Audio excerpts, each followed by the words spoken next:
The releasing a spiritual invoice before referring the voice of violence into intemperate lands, spilling their disguise when open to the lands of agreement with the violent reprimands of the fire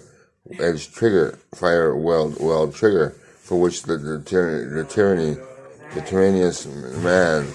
has a branded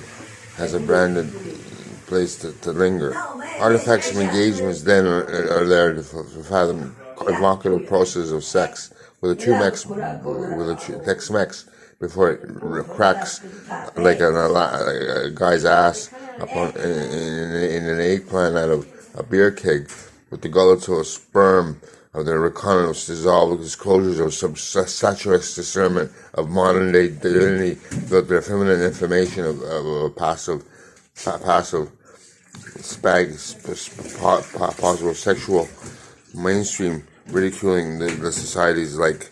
serpentine foolhardiness without the self-disgust and such as an asexual manifestation of wedding rings for lusty allowance of procreation before the dreaded so-called pension prisoners are the self-pity bloke of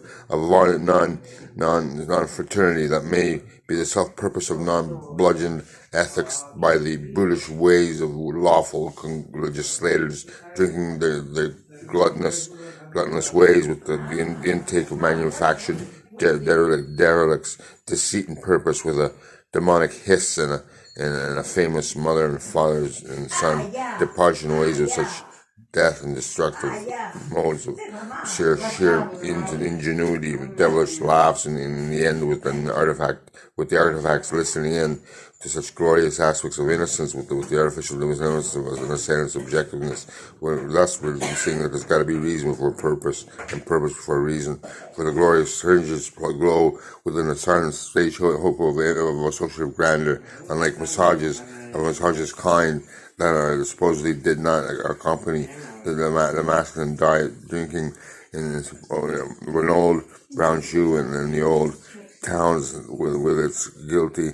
gown insanity in Poland's devastation of letting the men no son or not let him. Yeah, Polak's devastation letting the growing men of another flame are not to blame. A secret project were a better shit to the shot, while in Canada's we recorded it all with a Canadian rebuking of a microscopic rivalry, heeding to the simple man's seamstress mother and simple man before the non-obsessive traits made him a world great in the eyes of the great concern over a debacled flag that he didn't give a shit about if it didn't burn or not. On both sides of the fence. Shut that up, your strange house and right wing style too.